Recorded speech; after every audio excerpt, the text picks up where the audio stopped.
Vamos a ver un pasaje que no es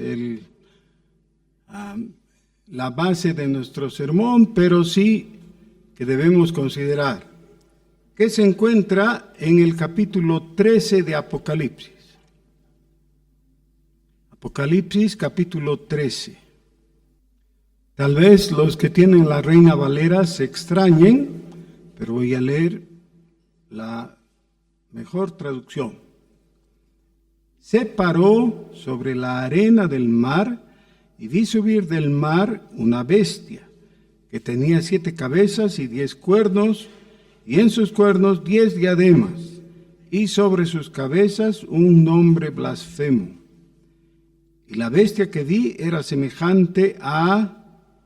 Y así sigue. Versículo 4. Y adoraron al dragón que había dado autoridad a la bestia, y adoraron a la bestia diciendo: ¿quién como la bestia?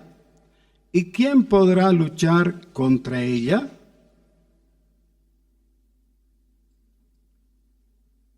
Este es un pasaje que es la continuación natural del capítulo 12. Realmente no tendría que haber división de capítulos entre el 12 y el 13. El sujeto en el final del capítulo 12 es el dragón. Por eso la traducción correcta es: se paró sobre la arena del mar. Se está refiriendo al dragón.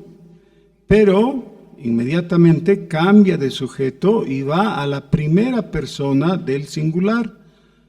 Vi subir, eso sí es yo, ¿ya? Yo vi subir, está hablando el apóstol Juan. El dragón se paró en la playa, es decir, con un pie sobre el mar, con un pie sobre la tierra, y el apóstol vio subir una bestia. Esto como producto del trabajo del dragón. Ahora, no se entiende si es que el capítulo 12 no se ha leído con atención. En el capítulo 12 se nos muestra al pueblo de Dios representado por una mujer. Ese es el símbolo natural del pueblo de Dios. A continuación se muestra otra señal, que es el dragón, un dragón escarlata. Este dragón persigue a la mujer y trata de destruirla, de hacerle daño. Pero Dios la protege en formas naturales. ¿Por qué? De la boca del dragón sale un río para arrastrar a la mujer, pero el desierto se traga al río. Eso está en el capítulo 12. Dice el versículo 16: pero la tierra ayudó a la mujer, pues la tierra abrió su boca y tragó el río que el dragón había echado de su boca. Entonces el dragón, ese es el sujeto que sigue en la primera frase del versículo 1 del capítulo 13, el dragón.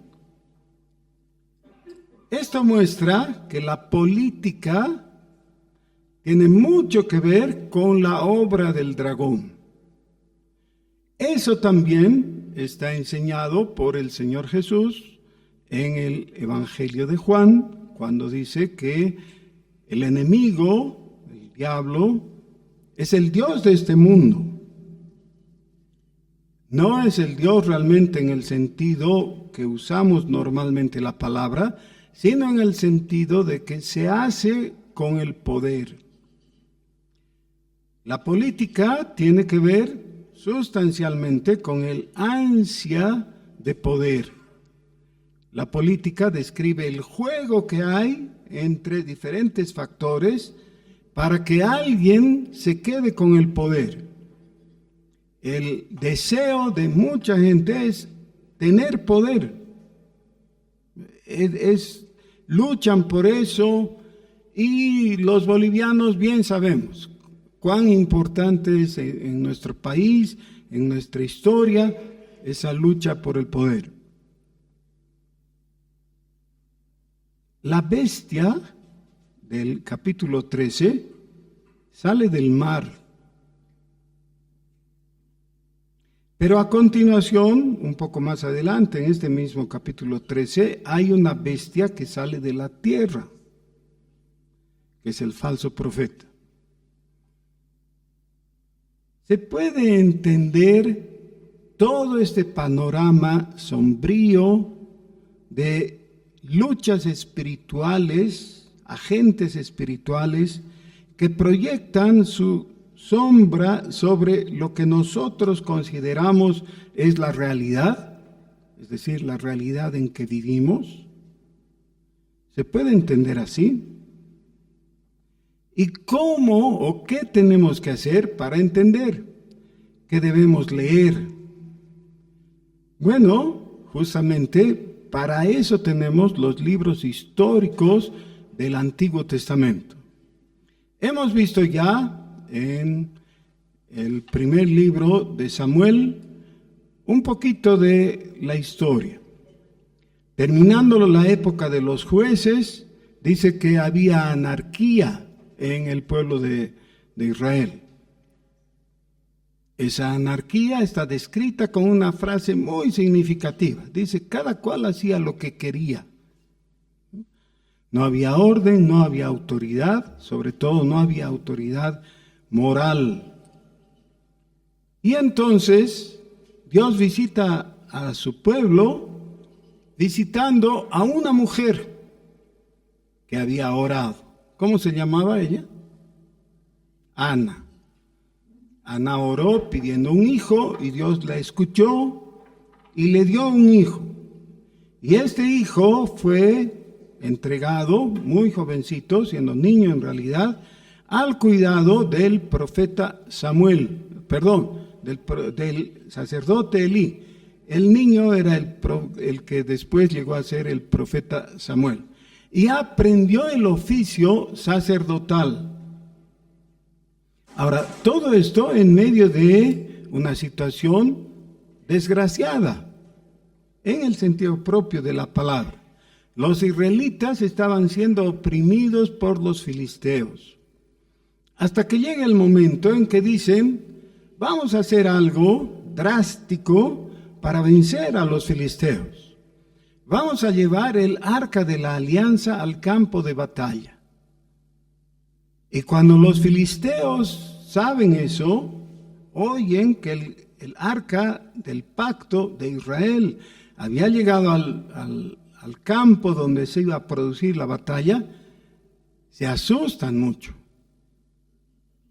Y están a punto de escapar. Pero toman la decisión de luchar. Y para sorpresa suya, Dios les da la victoria a los filisteos. Los israelitas son vencidos porque en realidad Dios estaba enojado con su pueblo y les dio como castigo eso, ser vencidos por los filisteos.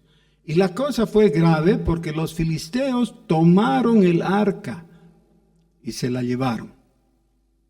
Y hay cosas muy interesantes porque después no sabían qué hacer con el arca.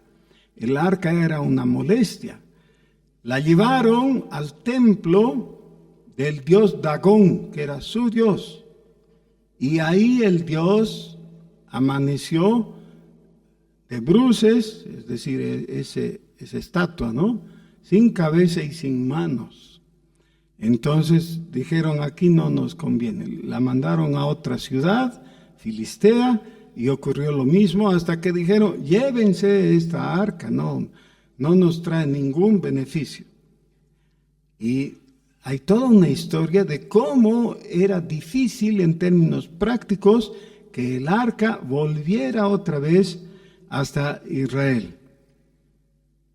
Bueno, eso está relatado en los capítulos 5 para adelante de este primer libro de Samuel. En la batalla donde cayó el arca, también murieron los campeones, digamos, de Israel, a lo mejor de su gente. Murieron también los hijos de Elí, y al recibir la noticia, Elí mismo murió, Elí el sacerdote. A propósito, ahora veo a Elí, que no es el sacerdote, es el pastor Elí. Me alegro mucho de verlo a él y a su familia junto a él. Bueno, Samuel tiene una vida de servicio a Dios, es un hombre de Dios, un sacerdote fiel, pero comete el mismo error, la misma falla, o tiene la misma deficiencia que Elí, que el sacerdote anterior. No educa a sus hijos, y sus hijos replican los errores de los hijos del sacerdote antiguo. Y esto lleva al pueblo a buscar una solución práctica en su propia opinión. En el capítulo 8 de Samuel dice: aconteció que habiendo Samuel envejecido, puso a sus hijos por jueces sobre Israel. Y voy a saltar al versículo 6. Pero no agradó a Samuel esta palabra que le dijeron. ¿Qué palabra le habían dicho? Versículo 5. Le dijeron: he aquí, tú has envejecido, y tus hijos no andan en tus caminos. Por tanto, constitúyenos ahora un rey que nos juzgue como tienen todas las naciones. Esa es la petición del pueblo de Israel para con Samuel. Danos un rey. ¿Qué es un rey? Es un gobernante. Normalmente un rey es un monarca. ¿Qué es monarca? La palabra deriva de dos términos: mono, uno, y arge, que es gobierno. El que por sí mismo o solo él gobierna. Es un autócrata normalmente. ¿Por qué un pueblo pediría un rey? Bueno, antes de eso, ¿qué es lo que habían tenido? Por un par de siglos ya. Habían tenido la anfictionía, es decir, un sistema de organización tribal en el que no necesitaban ni rey ni burocracia. Es decir, no necesitaban rey ni una corte que lo acompañe, porque eso tiene un costo. ¿Y quién paga ese costo normalmente? El pueblo. Entonces tenían la organización mejor porque fue dada por Dios, la anfictionía, solo que había un problema. Para que funcione la anfictionía se tenían que cumplir algunas condiciones, y la principal de ellas era que el pueblo siga fielmente a Dios, que le obedezca, que obedezca su ley, que sea fiel en el culto a Dios. Y eso no ocurrió. ¿Ya? Sustituyeron una estructura tan beneficiosa por anarquía. Cada cual hacía lo que quería. Entonces, claro, no funcionó. Ahora piensan, lo ideal es sustituir esto por una monarquía. Vamos a tener un rey, pidamos un rey, él se va a ocupar. ¿Qué querían que haga el rey? Él va a salir a nuestras batallas, es decir, va a ser un adalid, va a ser un campeón que luche por nosotros. También nos va a organizar. También va a establecer las bases y la línea de conducta por la que tengamos que seguir. Samuel les dice: no es sensato, desistan de esto. Y Dios habla con Samuel y le dice, ¿sabes qué? No te han despreciado, no te han rechazado a ti. No lo tomes así. A mí me están rechazando. Porque la idea hasta aquí era que el pueblo viva en el reconocimiento de la presencia real de Dios en medio de ellos. Dios era su rey. Sí, pero si no le reconocían y no le obedecían, claro, la cosa no funcionaba. Llegamos al capítulo 9 y entonces se nos cuenta de qué es lo que sucede en esa situación. Había un varón de Benjamín, hombre valeroso, el cual se llamaba Cis, hijo de Abiel, hijo de Seror, hijo de Bocarat, hijo de Afía, hijo de un benjaminita. Y tenía él un hijo que se llamaba Saúl, joven y hermoso. De Israel no había otro más hermoso que él. De hombros arriba sobrepasaba a cualquiera del pueblo. Y se habían perdido las asnas de Cis, padre de Saúl, y así sigue. Ahora, este tal Cis era un aldeano. Era un pequeño hacendado que tenía sus animalitos, su tierra y trabajaba y tenía, entre otros, un hijo, al cual califica el texto de hermoso. Este es escogido para llegar a ser rey. Y tiene algunas características interesantes que infelizmente no podemos leer en extenso, pero dice que él era una persona, aparte de hermosa, bastante inteligente y sensata. Entonces Samuel es guiado para ungirle. Capítulo 10. Tomando entonces Samuel una redoma de aceite, la derramó sobre su cabeza y lo besó y le dijo: ¿No te ha ungido Jehová por príncipe sobre su pueblo Israel? Hoy, después que te hayas apartado de mí, hallarás 2 hombres junto al sepulcro de Raquel en el territorio de Benjamín, en Selsa, los cuales te dirán: las asnas que habías ido a buscar se han hallado. Y así sigue. Le dice algunas cosas que se iban a constituir en coincidencias milagrosas. ¿Ya? Él había salido a buscar sus asnas, las asnas de su familia, y entonces Dios maneja las cosas para que él pueda llegar a un lugar y se encuentra con un grupo de profetas que estaban en una sesión ahí, espiritual, muy mística. Y Saúl, sin saber, se mete con ellos y también recibe la unción del Espíritu Santo. Y empieza a profetizar. Y eso llama la atención a la gente que declaran algo que se convirtió en un proverbio en Israel. Dicen: ¿Saúl también entre los profetas?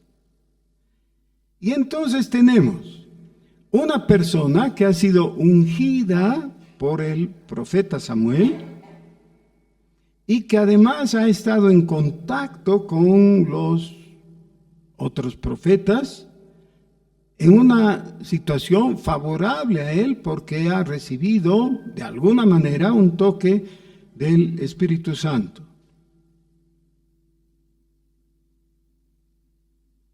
Versículo 24 del capítulo 10. Y Samuel dijo a todo el pueblo: ¿habéis visto al que ha elegido Jehová? Que no hay semejante a él en todo el pueblo. Entonces el pueblo clamó con alegría, diciendo: ¡Viva el rey!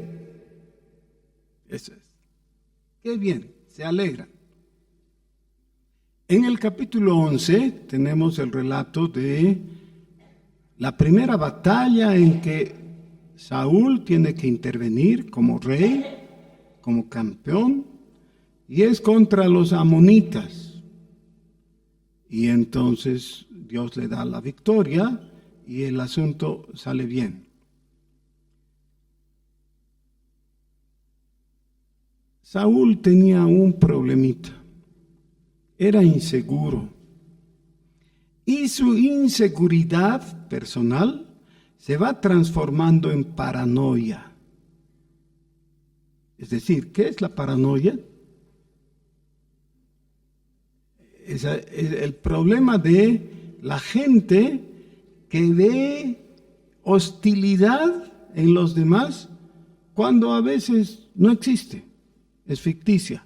O que por su actitud ve más grandes las amenazas de lo que son realmente.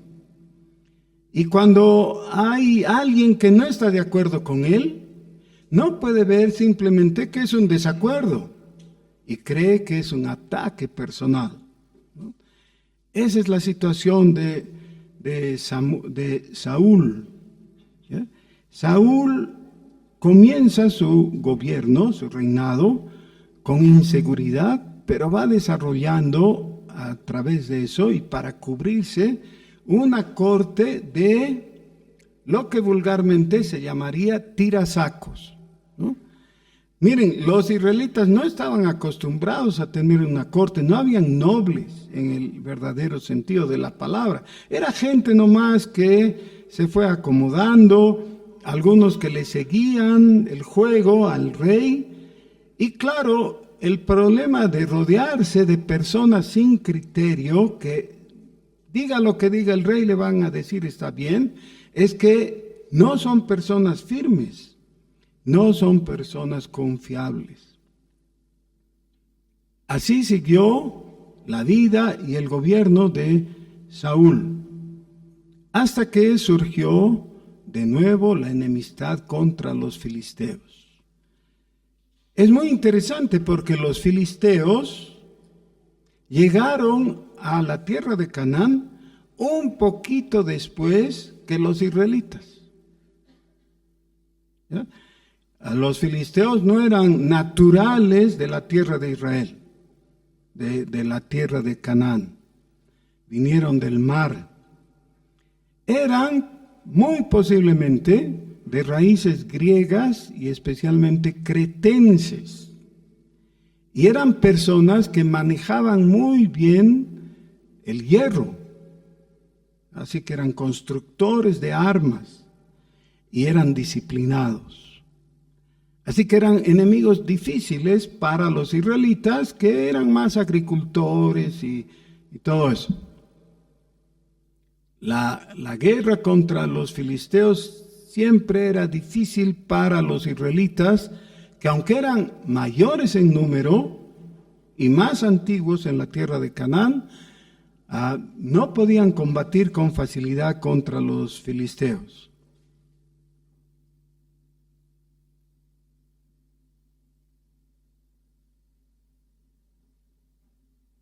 Saúl tuvo varias bendiciones siendo rey.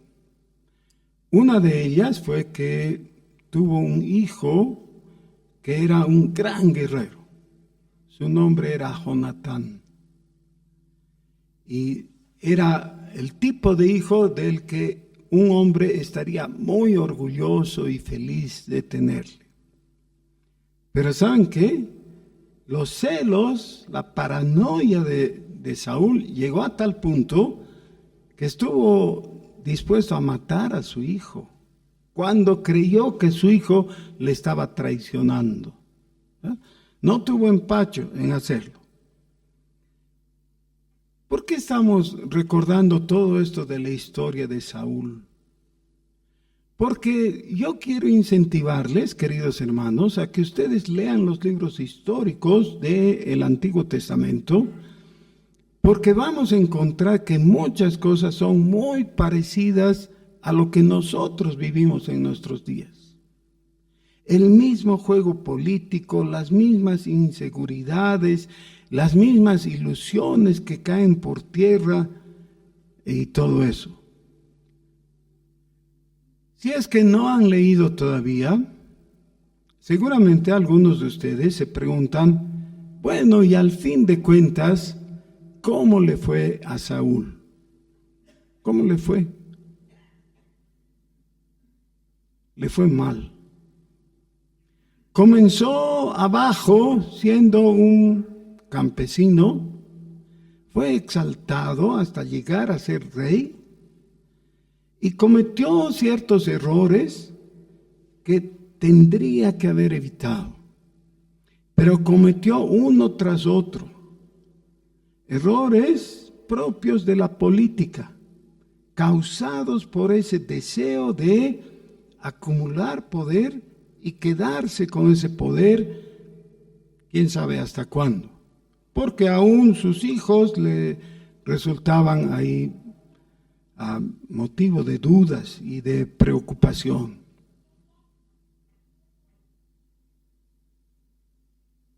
Dios en el libro de Deuteronomio le había dicho al pueblo, no busquen tener un rey. Los pueblos, los otros pueblos, tienen sus reyes, pero obran así. Y el tener un rey no le beneficia al pueblo, aún en el caso de un rey bueno. Y por un chispazo quiero adelantarme a algo. En la subsiguiente generación se habla del rey Salomón. De Salomón generalmente conocemos toda su gloria, ¿no? ¿Quién como Salomón?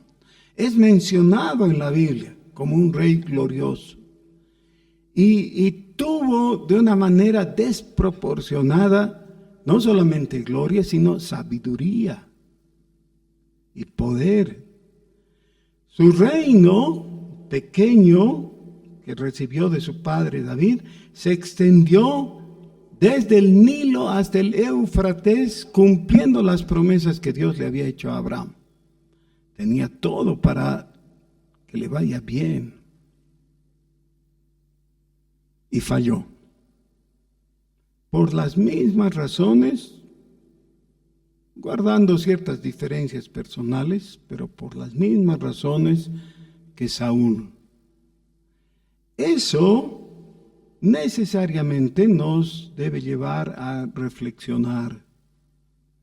Porque resulta que todo el tiempo nosotros tenemos que tomar ciertas decisiones políticas. Necesitamos recordar algunas cosas que no van a cambiar. Dios es inmutable, ese es uno de sus atributos.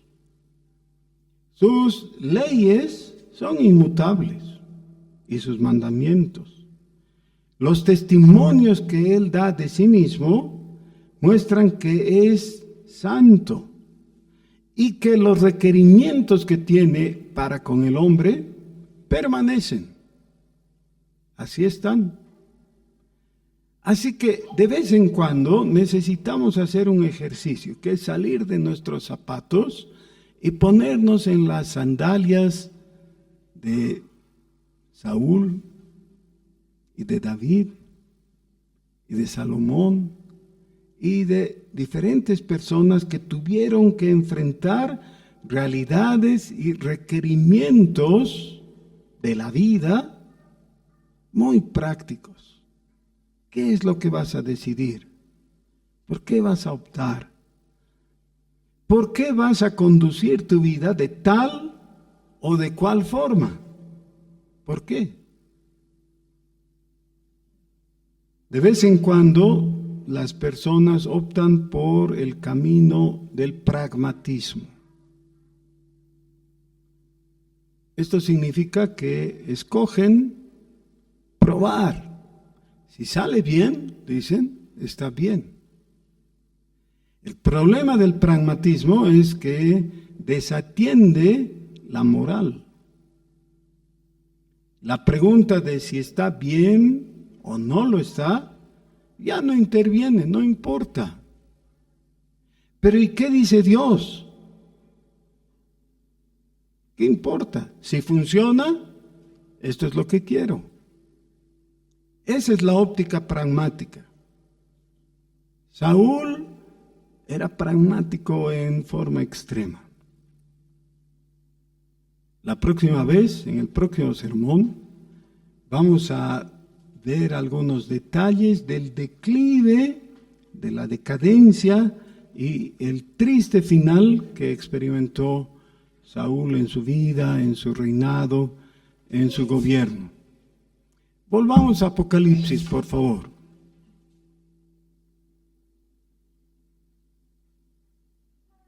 En el capítulo 13.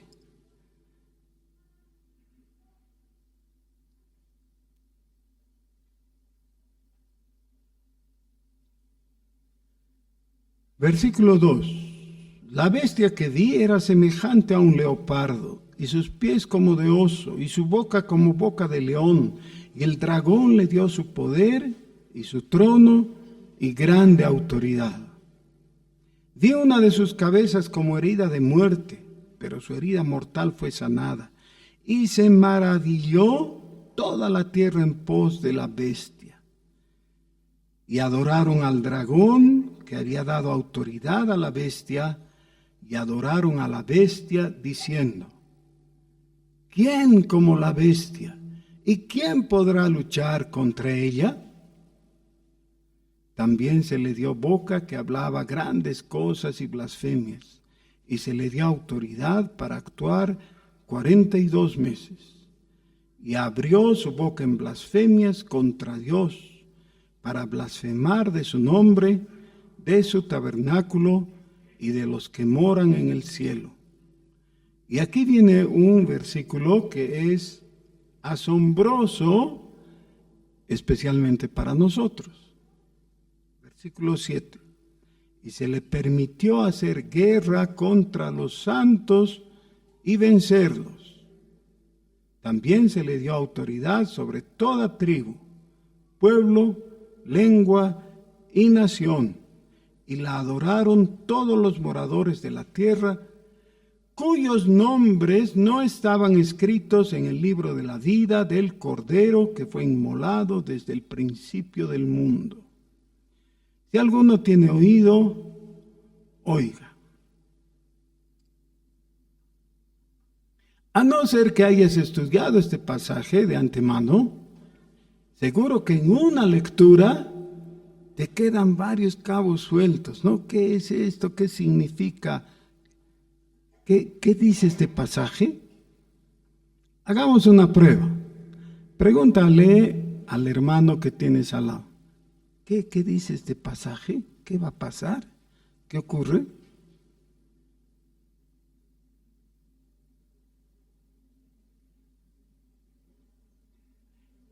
Y entonces, en la mayor parte de los casos, la gente dice: a ver un momento, voy a volver a leer. Tal vez el pastor no ha leído bien y no se entendía. ¿Cómo es esto? Dice cosas que realmente me cuesta mucho tragar. Por ejemplo, eso de que va a hacer guerra contra los santos y los va a vencer. ¿Cómo va a ocurrir eso? Seguro que es una falla de imprenta. No debe ser así.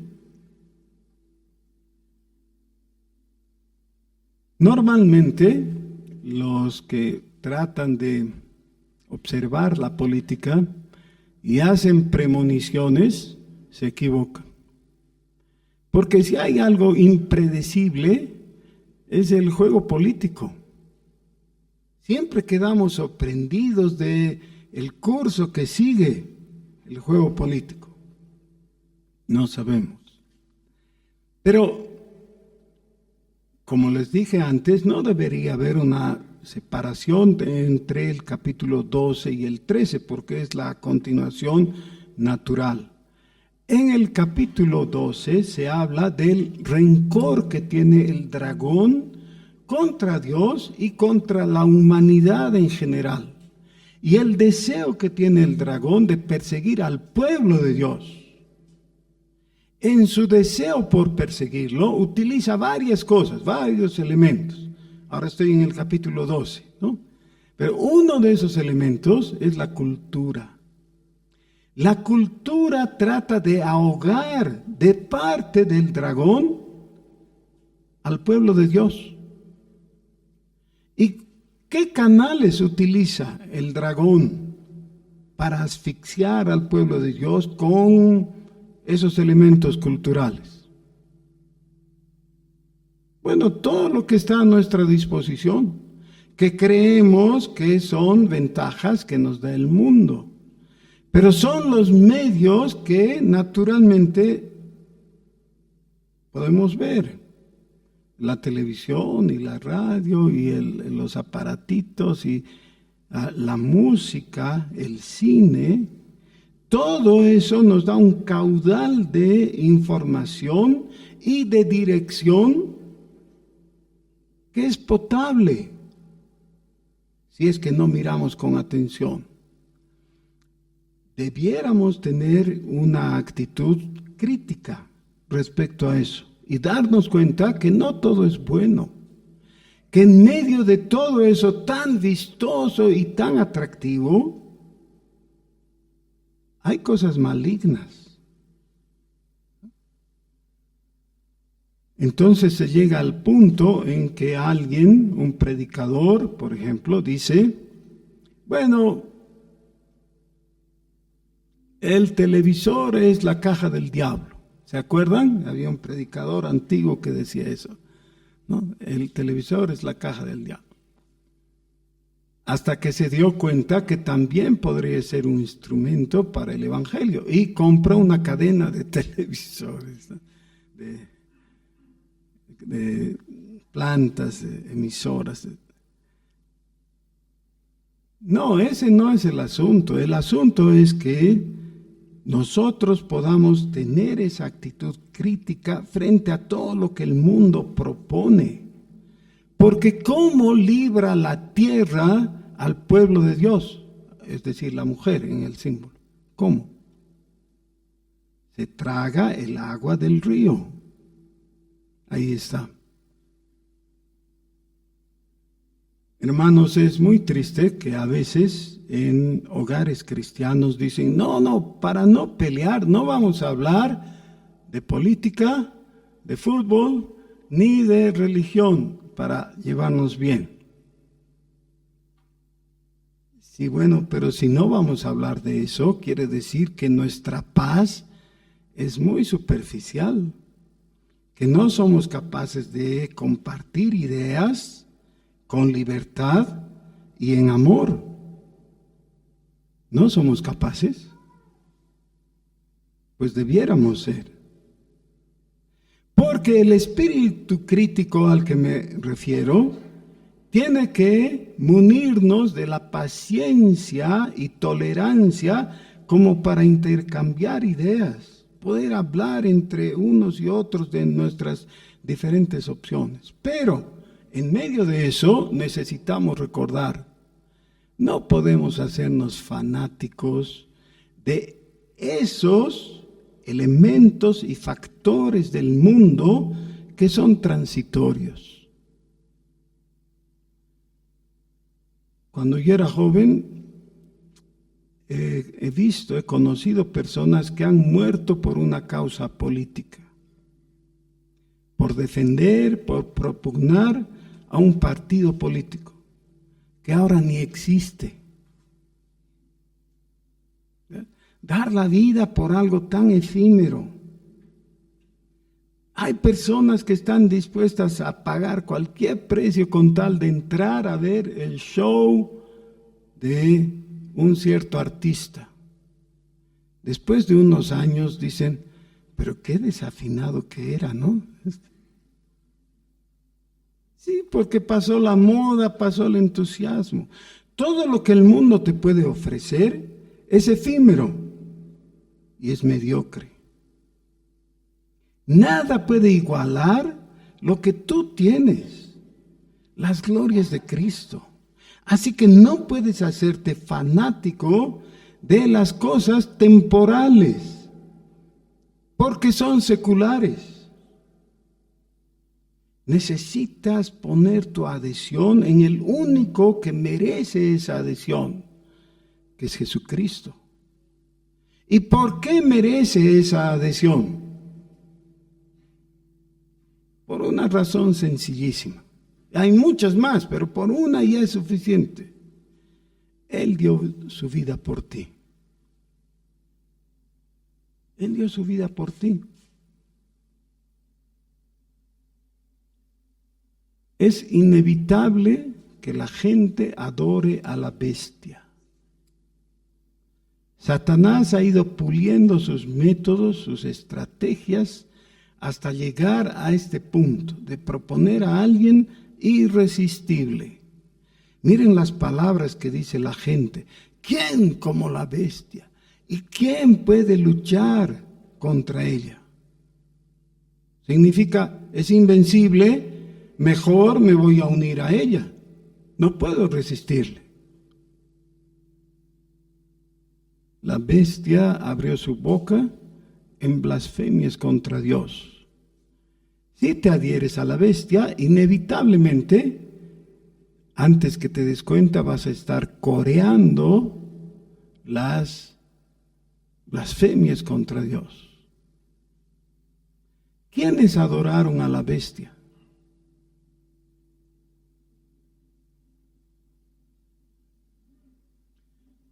Todos los moradores de la tierra cuyos nombres no estaban escritos en el libro de la vida del Cordero, que fue inmolado desde el principio del mundo. Eso es. Es decir, no puedes quedar neutral, no puedes decir, bueno, yo no me voy a unir a la bestia, pero tampoco voy a ser su contrario. No hay posible, no hay tal posición. O estás a favor o estás en contra de la bestia. ¿Cuál es la única forma de asegurar que no estás con la bestia? Deberías asegurarte que tu nombre esté inscrito en el libro de la vida del Cordero. Y no necesitas comprar tinta. ¿Ya? No es ese medio, no es algo literal en ese sentido. Es algo real.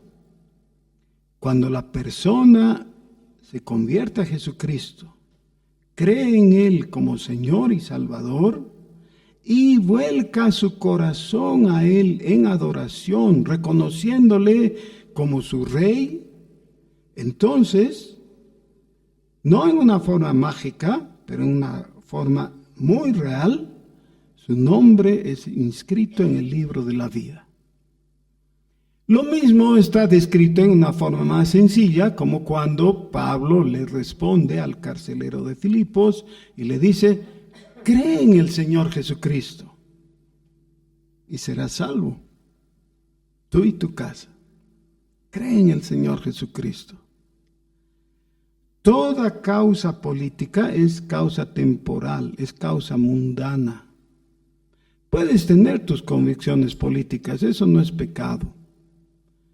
Pero tu adhesión, tu lealtad tiene que ser solo para Jesucristo. De otra manera, Jesús es un extraño. Y en el día del juicio, cuando te quieras acercar a Él, te va a decir, no te conozco.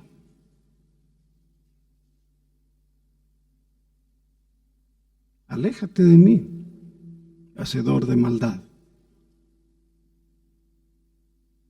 Necesitas ahora abrir tu corazón para Jesús. Necesitas ahora confesar con tu boca que Jesús es el Señor. No hay otro. Pongámonos de pie, por favor. Señor nuestro, reconocemos que tú eres el Rey y no queremos otro. Y a diferencia de el pueblo de Israel que clamó pidiendo un rey, nosotros clamamos pidiéndote que tú seas nuestro rey y que tu gobierno se haga cada día más claro en nuestras vidas, más poderoso, más perceptible, porque a nadie más conviene servir. Tú tienes todo el poder y tienes el poder para salvarnos también, para librarnos, Señor. Tú eres nuestro escudo, nuestra fortaleza. Señor, bendecimos tu nombre y te reconocemos. Tú eres el victorioso y en el día final tus enemigos ni siquiera van a poder entrar en lucha contigo, van a ser lanzados al lago de fuego. Bendito sea tu nombre. Bajo tu estandarte estamos. En tu ejército hacemos filas. Bendito seas, Jesús. Amén.